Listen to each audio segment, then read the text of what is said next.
Hello student, welcome to our channel CS engineering Gyan. आज के tutorial में हम लोग देखेंगे डिस्टेंस वेक्टर राउटिंग एल्गोरिथम। तो आज आपकी एक एल्गोरिथम हम लोग देखेंगे, बेलमैन फोर्ड एल्गोरिथम भी बोलते हैं इसको, और आर्पानेट राउटिंग एल्गोरिथम भी हम लोग इसको बोलते हैं।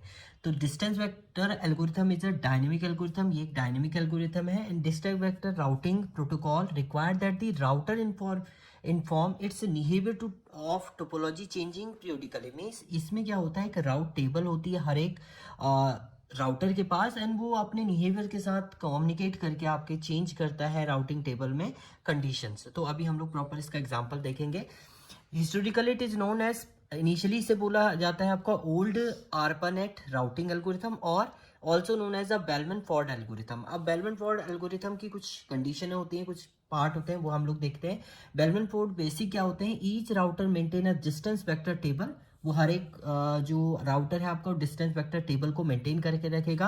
Contain the distance between itself and the all possible destination node, जितने भी उसके पैसे पॉसिबल डेस्टिनेशन नोड होंगे उनके बीच का जो डिस्टेंस होगी उसको मेंटेन करके रखेगा।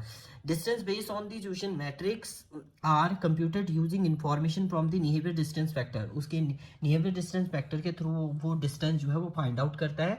अब जब आप distance vector routing find out करेंगे तो आपको क्या क्या पता होना चाहिए। Each router has an IP, हर एक राउटर का एक आईपी एड्रेस होगा। Associate with each link connected to a router there is a link cost and static और डायनेमिक। हर एक आपका जो लिंक कनेक्टेड होगा उसमें एक लिंक की कॉस्ट होगी, वो स्टैटिकली या डायनेमिकली आपका फाइंड आउट होगा। इसके बाद आता है आपका इंटरमीडिएट होप। एक इंटरमीडिएट होप होगा, मतलब इंटरमीडिएट नोड आप ले लेंगे जिसके थ्रू अगर आपको शॉर्टेस्ट पाथ मिल रहा है उस नोड के थ्रू आप शॉर्टेस्ट पाथ फाइंड आउट करेंगे।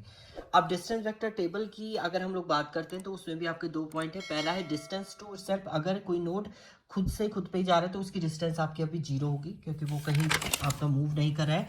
दूसरा, distance to all other route equal to infinite. किसी दूसरे नोड से अगर डिस्टेंस फाइंड आउट करेंगे तो इनिशियली वो इनफाइनाइट होगी, यानी टेबल के अंदर इनिशियली आप इनफाइनाइट इसको फाइंड आउट करेंगे। अब डिस्टेंस वेक्टर एल्गोरिथम क्या होती है, देखिए सबसे पहले router transmit is distance vector to each its behaviour to routing packet. हर एक राउटर जो है वो डिस्टेंस वेक्टर के थ्रू आपका एक बिहेवियर में एक राउटर पैकेट आपका ट्रांसमिट करेगा। Each router receive and save the most recent receive distance vector from each of behaviour के साथ जो उसने डिस्टेंस कवर की होगी उसका एक टेबल के अंदर वो वैल्यू जो है वो स्टोर कर लेगा।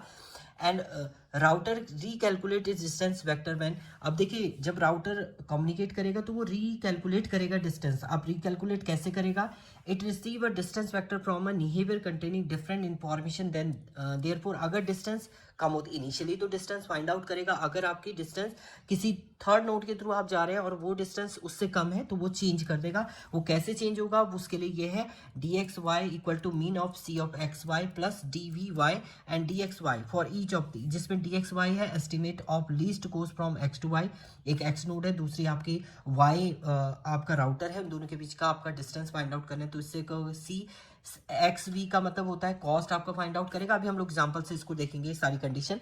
तो अब एग्जांपल में ही चलते हैं। कंसीडर किया हमने, मान लीजिए हमारे पास तीन राउटर हैं एक्स वाई एंड जेड, ये तीन हमारे राउटर है।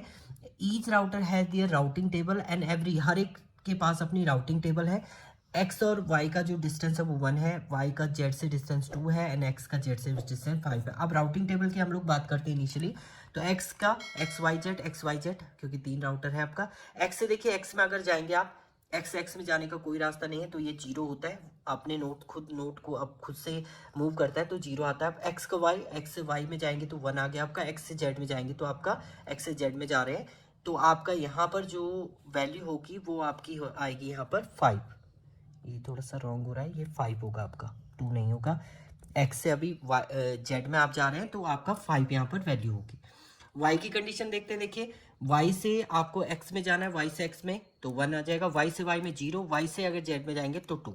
ऐसे इस जेड के लिए आप डिस्टेंस वेक्टर बनाएंगे इसका। तो आप देखिए जेड से आपको एक्स में जाना है, जेड से एक्स में 5 हो गया आपका, जेड से वाई में 2 है एंड जेड से जेड में आपका क्या है 0 है। तो ये आपका हो गया कंसीडर एक्स वाई, ये आपके कंटेन हो गए।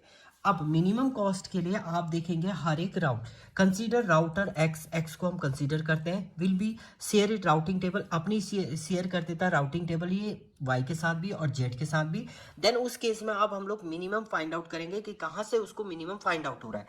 तो इसमें अगर आप देखें एक्स से जेड में जाने का एक रास्ता तो ये 5, अगर एक्स यहाँ वाई के थ्रू अगर जेड में जाता है तो 1 + 2 ये क्या हो जाता है 3, तो ये मिनिमम है इसकी तुलना में, तो ये कंसिडर करेगा ये वाला रूट। तो होप इसमें क्या हो जाएगा वाई, और उसके थ्रू आपका डेटा क्या हो जाएगा ट्रांसमिट होगा, जैसे हमने यहाँ पर क्रिएट किया हुआ। अब देखिए फिर से हमने चेंज किया, एक्स को एज अ कंसीडर किया, तो देखिए एक्स से एक्स में जाने के लिए आपके पास 1 है, एक्स से वाई में जाने का आपका क्या है, सॉरी एक्स में 0 है आपका, एक्स का वाई में जाएंगे तो आपका 1 है, एंड एक्स से अब जेड में, पहले आपका 5 था, अब आपकी एक्स से जेड में जाने का एक रास्ता ये आपको मिल गया है, तो इसमें 2 + 1 3 हो गया।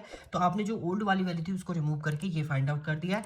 एंड वाई से एक्स में गए, वाई से एक्स में आपका वही है 1, वाई से वाई में 0 आपका हो जाएगा, वाई से आप जेड में जा रहे हैं, वाई से जेड में जा रहे हैं तो आपका 2 है, सेम वही वेक्टर आपका यहाँ है वाई से एक्स एंड ये एंड जेड। सिमिलरली अब जेड के लिए अगर आप बात करें एक्स पे ही आप चेंज करें क्योंकि एक्स ही आपने शेयर किया नियर को, तो एक्स से एक्स में 0 आपका हो गया, एक्स से वाई में 1 है आपका, एक्स से जेड में पहले 5 था अब 3 का कर दिया आपने क्योंकि इसके थ्रू जा रहे हैं आप, वाई से एक्स में आया, वाई से एक्स में आपका 1 है, वाई से वाई में 0 हो गया, वाई से जेड में आप जाएंगे तो 2 है।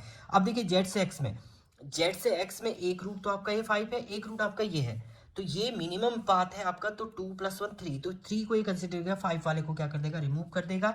एंड जेड से वाई में आप जाएंगे, जेड से वाई में 2 है आपका, जेड से जेड में आपका क्या है 0 है, ऐसी आपकी ये कंडीशन है। एंड फाइनली जो आपका राउटर टेबल फॉर ऑल आपके राउटर के लिए, हर एक राउटर के लिए फाइनली आपका टेबल जो क्रिएट हो जाएगा वो सेम रहेगा सब जगह। देखिए X Y and Z, X Y Z सबके लिए आपकी वैल्यू क्या होंगी सेम होंगी। तो ये राउटिंग टेबल के थ्रू आपने शॉर्टेस्ट पाथ भी बना दिया कि कैसे आपका मूव करेंगे पैकेट एक राउटर से दूसरे राउटर में, तो ये शॉर्टेस्ट पाथ लेके चलेगा और इसके थ्रू आपका जो है डेटा ट्रांसमिट होगा। यही आपका है राउटिंग एल्गोरिथम, तो इसको बेलमैन-फोर्ड एल्गोरिथम बोलते हैं आपका, या ओल्ड ARPANET राउटिंग एल्गोरिथम है जिसके थ्रू आपका पैकेट जो है राउटर पे ट्रांसमिट करेंगे। Thank you student.